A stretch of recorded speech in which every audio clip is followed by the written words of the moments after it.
अस्सलाम वालेकुम वरहमतुल्लाहि वबरकातुहू। आज संडे का दिन है तो शुरू करते हैं आपके प्यारे प्यारे सवालों के जवाबात का सिलसिला। बिला ताख़ीर के चंद सवालात हैं, लेकिन उससे पहले ये कहना है कि इतवार को शाम 5 बजे आने वाला आपका प्रोग्राम के बीजे मुमकिन है कि आज भी ना आ सके, तो मैं पहले से ही आपको बाखबर करता हूँ, वरना अगर आएगा तो आपको उसका जो है लिंक मिल जाएगा, नोटिफिकेशन मिल जाएगा, वरना तो फिर उससे पहले जो है पेश की माजरत है। सवालात हैं। पहला सवाल है भाई मोहम्मद शाहिद जमाल अंसारी का सवाल कर रहे हैं, माशाअल्लाह जज़ाकल्लाहु खैर। मुफ्ती साहब आपको अल्लाह ताला ऐसे ही खुश रखे, आमीन। मुफ्ती साहब मसला भूल जाता हूँ, चलते फिरते और कहीं जाते हैं तो मसले बन जाते हैं, यानी मामलात पेश आ जाते हैं तो बात भूल जाता हूँ, क्या करना चाहिए बताएं। मैं दिल्ली से। देखें, शाहिद भाई का कहना यह है कि कहीं जब पहुँचते हैं, जैसे मान लें किसी भी इलाके पर, तो ख़ानदान में, दोस्तों में मसले पैदा हो जाते हैं, लेकिन इनका कहना यह है कि वो मसला मुझे मालूम होता है पहले से, लेकिन मैं उस मौके पर भूल जाता हूँ, तो ऐसी कंडीशन में क्या करूँ। तो ऐसी कंडीशन में ये ज़हनी कमी कही जा सकती है कि मसला भूल जाना है। उस वक्त तो ये किया जाए कि किसी आलिम से फ़ोन करके किसी भी तरह से मालूम कर लें। और रहा ज़हनी कमी का इलाज, तो उसका एक इलाज तो यही है कि आप दवा के ज़रिए उसका इलाज करें, और दूसरा ये कि दुआ के ज़रिए उसका इलाज करें। दुआ ये है कि अल्लाह रब्बुल इज़्ज़त से दुआ करें, अल्लाह रब्बुल इज़्ज़त आपके हाथ को मजबूत बनाए। और दूसरा ये कि बहुत सारे वज़ाइफ़ हैं जो मुजर्रब हैं, उनको कर लिया जाए। बहुत सारे हमने भी बता रखे हैं, तो हमारी प्लेलिस्ट में वज़ाइफ़ और अमलियात की जो प्लेलिस्ट है, दोनों चैनल में से किसी पर भी आप देख लें, मिल जाएगा आपको। तो वहाँ देखकर आप उसके अकॉर्डिंग कोई भी अमल कर सकते हैं। जैसे एक अमल है कि सर पर हाथ रखकर 11 मरतबा या कविय्यू पढ़ें, तो इससे भी उलमा ने लिखा है ज़हन मजबूत होता है, तो यह अमल आप कर सकते हैं। इसके बाद उनका सवाल है, करें माशाअल्लाह जज़ाकल्लाहु खैर मुफ्ती साहब, अस्सलाम वालेकुम। वालेकुम अस्सलाम वरहमतुल्लाहि वबरकातुहू। कह रहे हैं बताएं, इमाम के पीछे हों या अकेले में, नियत में ये कहें कि मेरा रुख काबे की तरफ, या यूँ कहें कि मेरा मुंह काबे की तरफ, या कोई भी कह दें, दुरुस्त है क्या। देखिए, इसकी ज़रूरत नहीं है कि आप कुछ भी कहें, क्योंकि अगर आप कहें भी कि मेरा रुख या मेरा मुंह काबे की तरफ, तब भी काबे की तरफ होगा, ना भी कहें तब भी होगा, तो कहने की कोई ज़रूरत नहीं है। ये जो अल्फाज हैं नियत के, ये लोगों ने इतने ज़रूरी और अहम समझ रखे हैं, मैं इसको मना करता हूँ, नहीं कहना चाहिए। इसकी वजह यह है कि मैंने ये महसूस किया है कि कभी मुसल्ले पर नमाज़ पढ़ाने के लिए हम खड़े होते हैं, तो हमारी तो सूरह फातिहा शुरू हो चुकी होती है, लेकिन पीछे बंदा नियत ही कर रहा होता है कि नियत करता हूँ मैं 2 रकात नमाज, नियत करता हूँ मैं 4 रकात नमाज। तो इसकी कोई असल नहीं है। ये तो अल्फाज आपको बता दिए गए इसलिए कि आपके दिल में क्या नियत होना चाहिए। नियत ये होना चाहिए दिल में कि मैं नियत करता हूँ 2 रकात नमाज की, इस इमाम की इक्तिदा में यूँ इस तरीके से नमाज़ पढ़ूंगा। लेकिन अल्फाज को रट लेना इस तरीके से कि जमात में ताख़ीर होने लगे, जमात होती मतलब नमाज निकली जा रही और आप नियत ही कर रहे हैं, दुरुस्त नहीं है। अल्फाज से कह लेना तब बेहतर है जब आप तनहा हैं, या फिर आप जमात में इमाम के साथ तकबीर औला के साथ शरीक हो सकते हैं, वरना ना कहा जाए, और इसकी कोई ज़रूरत नहीं है कि आप कहें। इसके बाद भाई मोहम्मद अयान सवाल कर रहे हैं, अस्सलाम वालेकुम वरहमतुल्लाहि वबरकातुहू। वालेकुम अस्सलाम वरहमतुल्लाहि वबरकातुहू। कह रहे हैं मुफ्ती साहब आप कैसे हैं। अल्हम्दुलिल्लाह, अल्लाह का करम है, दुआएं हैं आपकी, उम्मीद है कि खैरियत से होंगे। जी, निकाह की रस्म के ताल्लुक़ से एक सवाल है। मुफ्ती साहब, ये निकाही माँ बाप दीन के मुताबिक क्या होते हैं। पहले तो मैंने आपका सवाल पढ़ा था, बड़ा शॉक्ड हुआ था कि ये सवाल ही क्या है, लेकिन मैंने जब आगे पढ़ा तो मुझे कुछ इल्म हुआ एक नई चीज़ का। कहते वैसे तो ये रस्म बहुत पुरानी है, पर आजकल लोग इसे ज़रूरी समझ रहे हैं। इस रस्म में निकाह के वक्त घर के किसी भी शादीशुदा जोड़े को लड़की के वालिदैन टाइप यानी आर्टिफिशियल माँ बाप बना दिया जाता है, और फिर उनसे कहते हैं कि आप इसके हुकूक अपनी सगी औलाद की तरह पूरे करना है, और जो ना करे उसको बुरा बोला जाता है और गुनाहगार कहते हैं। जब वजह पूछो तो कहते हैं कि यह हदीस में लिखा हुआ है। मुफ्ती साहब, अब तो बाकायदा निकाह नामे में निकाही वालिद के नाम और दस्तखत के लिए ख़ास जगह होती है। क्या ये सब हकीकत में हदीस से साबित है, और अगर किसी ने निकाह नामा पर अपना नाम और दस्तखत कर दिए तो क्या उसके लिए ज़रूरी है कि उसे अपनी सगी औलाद जैसी सहूलियात दे। जज़ाकल्लाहु खैर मुफ्ती साहब, अल्लाह आपको खुश रखे, अल्लाह ताला आप सभी को खुश रखे।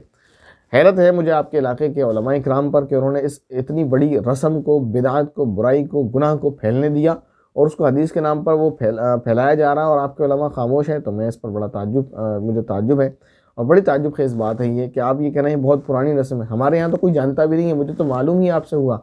मैंने और 1-2 लोगों से जो मेरे इलाके में मिलने वाले हैं उलमाए किराम से, उनसे रब्ता किया, क्या कभी आपने ऐसी कोई रस्म सुनी है किसी ज़माने में। वो कह रहे हैं हमने सुनी पहली बार है, और आप कह रहे हैं कि आपके इलाके में बहुत पहले से चली आ रही है। अब तो बाकायदा निकाह नामे में ये कॉलम आने लगा है, लोग इसको हदीस का हिस्सा कहने लगे। तो उलमाए किराम आपके इलाके क्या कर रहे हैं कि उस निकाह नामे में उस निकाही वालिद का ऑप्शन है, और वो निकाह पढ़ाने आते हैं, निकाह करवा के जाते हैं। किस मसलक से ताल्लुक़ है उलमा का, मेरे समझ नहीं आता। कि मेरी नज़र में जितने भी मसालिक हैं, चाहे वो देवबंदी हो, बरेलवी हो, अहले हदीस हो, या कोई और हो, मैं नहीं समझता कि उनके यहाँ ये चीज़ होगी, और वो शायद जानते भी नहीं होंगे। आप यहाँ पर किसी भी मसलक के आलिम से, चाहे वो देवबंदी हो, बरेलवी हो, अहले हदीस हो या किसी और मसलक का मानने वाला हो, इस मसले को पूछेंगे तो वो अपनी लाइल्मी का इजहार करेगा, वो यही कहेगा हम नहीं जानते ये क्या चीज़ है, और ये गैर ज़रूरी रस्म है जो लोगों ने फैला रखी है, इसको ख़त्म करना चाहिए, इसका दीन से कोई हिस्सा नहीं है। लेकिन आपके यहाँ तो उलमाए जब ये निकाह के रजिस्टर में आ गया और निकाह में दस्तखत हो रहे हैं तो ज़ाहिर उस वक्त एक आलिम मौजूद होगा जो निकाह पढ़ा रहा होगा, तो कैसे वो ये बात कर पा रहे हैं, मेरी समझ से बाहर। बहरहाल तो ये एक गुनाह की बात है और जिसको हदीस के नाम पर फैलाया जा रहा है, इसको ख़त्म किया जाना चाहिए। कोई निकाही वालिदैन नहीं होते। हाँ, ये बात अलग है, लड़की के भाई के पर लड़की के हुकूक होते हैं, लड़की के बाप पर लड़की के हुकूक होते हैं, लड़की के चचा पर लड़की के हुकूक होते हैं, तो वो अपने अपने हक़ अदा करेंगे। लेकिन निकाही माँ बाप जैसी इस दुनिया में कोई भी चीज़ नहीं है।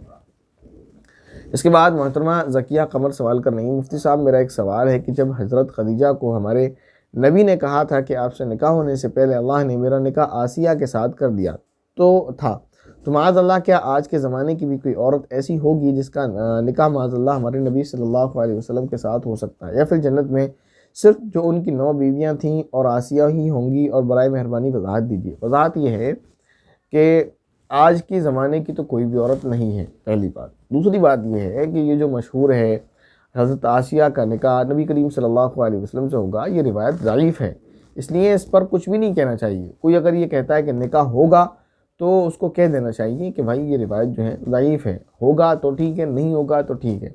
और आप कभी ना कहें कि हज़रत आसिया का निकाह अल्लाह के नबी सल्लल्लाहु अलैहि वसल्लम से होगा, क्योंकि इस तरह की जो रिवायात हैं और भी वो सब ज़ईफ़ हैं और उन पर कलाम है। तो बेहतर ये है ना कहें, लेकिन इनकार भी ना करें। कोई अगर कोई डायरेक्ट ये कहने लगे कि निकाह नहीं होगा हज़रत आसिया का अल्लाह के नबी से, ये भी गलत है, क्योंकि बहरहाल हदीस मौजूद है, अगरचे ज़ईफ़ है। तो इस मामले में आप सुकूत इख्तियार करें। वैसे भी नई अक़ीदे का मसला है कि उनका निकाह उनसे होगा या नहीं होगा, ना ही ये आपके आमालियात में से इसका ताल्लुक़ है, ना आपके माशरत में इसका ताल्लुक़ है, ना ईमानियात में इसका ताल्लुक़ है, ना इसका ताल्लुक़ तो दीन के किसी भी शोबे से नहीं है। तो इस सवाल को, इस तरह के सवालात को ना किया जाए। कोई अगर कहता है तो उनसे कहें कि इतनी बात जो साबित है यह हदीस ज़ईफ़ से है, और उलमाए किराम इस बारे में ये कहते हैं कि आप खामोश रहें, इसका कोई ताल्लुक़ नहीं है। अल्लाह के नबी का निकाह अल्लाह ताला हज़रत आसिया से कराएं तो अल्लाह की मर्ज़ी, या अल्लाह ताला अगर करा दें इस दुनिया में, इस ज़माने में पैदा होने वाली किसी औरत से अल्लाह के नबी सल्लल्लाहु अलैहि वसल्लम का निकाह, तो कोई रोकने वाला तो है नहीं। लेकिन ऐसे कोई क़राइन या ऐसी कोई दलील या ऐसी कोई वजह पता नहीं चलती जिससे ये मालूम हो कि इस ज़माने की किसी औरत का निकाह अल्लाह के नबी से होगा। बहरहाल ये कि अल्लाह के नबी की जो ज़ौजाए मुतहरात हैं वो अल्लाह के नबी सल्लल्लाहु अलैहि वसल्लम के साथ होंगी। जो नेक मोमिन बीवियाँ हैं, जो औरतें हैं, और जो नेक मर्द मुसलमान हैं, वो अगर अल्लाह के नबी सल्लल्लाहु अलैहि वसल्लम पर कसरत से दुरूद शरीफ पढ़ते हैं, नेक अमल करते हैं, तो जिसने जितनी ज़्यादा कसरत से दुरूद शरीफ पढ़ा होगा वो नबी करीम सल्लल्लाहु अलैहि वसल्लम के उतने करीब होगा। तो ये फजीलत क्या कम है कि नबी करीम सल्लल्लाहु अलैहि वसल्लम के पड़ोस में जगह मिल जाए। इससे बेहतर जगह तो है नहीं कि हमारा जो घर हो वो नबी करीम सल्लल्लाहु अलैहि वसल्लम के पड़ोस में हो जाए, तो इससे बड़ी सआदत की बात नहीं है। बहरहाल ऐसा कहना, मैं फिर रिपीट करता हूँ कि हज़रत आसिया का निकाह अल्लाह के नबी सल्लल्लाहु अलैहि वसल्लम से होगा, ना तो आप इसको कहें ना ही इसका इनकार करें। और कोई अगर कहे तो ये बता दें कि ये रिवायत ज़ईफ़ है और इसके बारे में बेहतर ये कि आप खामोशी इख्तियार करें। इसके बाद भाई शाहिद जमाल साहब का आखिरी सवाल है और इस कमेंट बॉक्स का, उन्होंने सवाल ये किया है, मुफ्ती साहब अल्लाह ताला आपको खुश रखे, मेरी तो अल्लाह ताला से दुआ है कि हमारी तमाम बहनों को एक अच्छा रिश्ता मिले, सारी ज़िंदगी सुन्नत पर अमल करते हुए गुजरे, आमीन। मुफ्ती साहब आप बताएं, अच्छे और नेक रिश्ता कैसे मिलेगा, कोई वजीफ़ा है इस बारे में बताएं। देखें, अच्छा और नेक रिश्ता तलाश करने से मिलेगा। तलाश करने का तरीका ये है कि आप जिससे रिश्ता करना चाह रहे हैं, चाहे वो एक लड़की हो, यानी अपने भाई का किसी लड़की से, या लड़का हो कोई बहन का लड़के से, तो उसका जायज़ा लिया जाए अच्छे तरीके से, उसके इलाके के लोगों से, आसपास के लोगों से पूछा जाए, पड़ोस के लोगों से पूछा जाए, अच्छे अंदाज से मालूम कर लिया जाए। किसी इंसान के नेक और बद होने की गवाही के लिए उसके पड़ोसी काफ़ी हैं। उसके पड़ोसी बता दें कि ये शख्स अच्छा है, और डायरेक्ट पूछना ये ज़रूरी नहीं है, इनडायरेक्टली आप मालूम कर सकते हैं वो इस तरीके से कि आप ख़ुद एक आदमी हैं, आपको कोई आने जाने में पाबंदी नहीं है, आप उस मस्जिद में नमाज़ पढ़ सकते हैं, जहाँ वो रहते हैं नमाज़ पढ़ते हैं, तो नमाजियों से उठते बैठते आपके ताल्लुकात हो जाएंगे, आपको उनके हाल व अहवाल मालूम हो जाएंगे। तो हमारे यहाँ एक कमी क्या है, पहले हम रिश्ता करते हैं, फिर तफ्तीश करते फिरते हैं, फिर अगर कोई कमी निकल आती है तो रिश्ता ख़त्म करते हैं, जिससे झगड़े पैदा होते हैं। ये कमी है हमारे यहाँ। या हम निकाह कर देते हैं और तफ्तीश नहीं करते या सही से नहीं कर पाते, बाद में मालूम होता है कि ये कमी निकला, तो उसके बाद और बड़ा नुकसान हमें उठाना पड़ता है। तो बेहतर तरीका ये है, क्या उसमें देर हो जा रही है, हमारी निगाह में कोई लड़का है, हम ये चाहते हैं कि अपनी बहन का निकाह इससे कर दिया जाए या अपनी बेटी का निकाह इससे कर दिया जाए, तो निकाह की बात चलाने से पहले एक तफ्तीश कर ली जाए, उसके बारे में निगाह दौड़ा ली जाए और तहकीक कर ली जाए कि बच्चा कैसा है, लड़का कैसा है।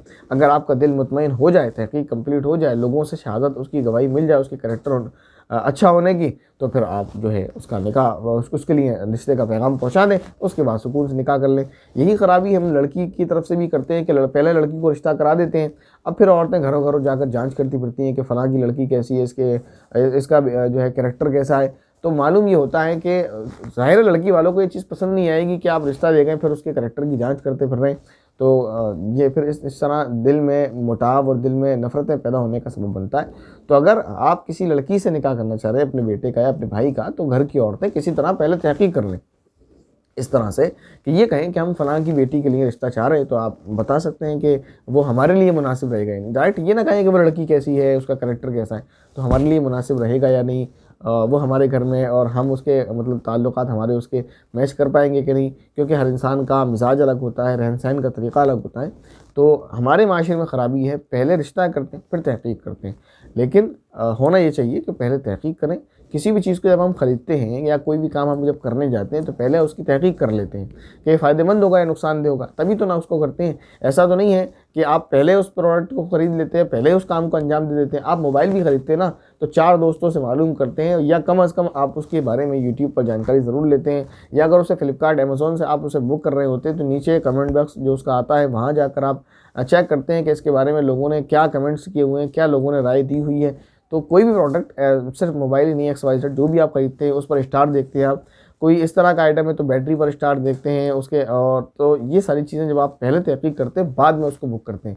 ऐसा नहीं होता कि पहले आपने मोबाइल बुक कर दिया, आप जितनी देर में वो आपके घर आएगा उतनी देर में आप चेकिंग कर रहे हैं फिर उसको कैंसिल करेंगे। ऐसा तो नहीं करते ना। अगर ऐसे आप इस तरह ऑर्डर कैंसिल करते रहेंगे तो मुमकिन है अमेज़ॉन आपका अकाउंट डिलीट कर दे, और ना करे वो उसकी अपनी मर्ज़ी है, लेकिन आप उसके अच्छे कस्टमर्स में गिने नहीं जाएंगे। ऐसे ही जब आप किसी से रिश्ता करने जाएं तो पहले उसकी जांच कर लें, जब आपका दिल मुतमईन हो जाए तब रिश्ता दें, और रिश्ता देने के बाद फ़ौरन जल्द से जल्द निकाह कर लें। इंशाल्लाह ऐसे ज़िंदगी में भी सुकून होगा और निकाह में भी खुशहाली पैदा होगी। अल्लाह रब्बुल इज़्ज़त से दुआ है कि अल्लाह रब्बुल इज़्ज़त तमाम ही मर्द औरतों के लिए एक रिश्ते का इंतखाब फरमाए, और जो बद और बद किरदार लोग हैं उनसे हिफाजत फरमाए और उनको उन्हीं में रहने दे। अल्लाह ताला से दुआ है कि अल्लाह ताला हमारी तमाम दिली जायज़ तमन्नाओं को कबूल फरमाए। आमीन। अस्सलामु अलैकुम व रहमतुल्लाहि व बरकातुहू।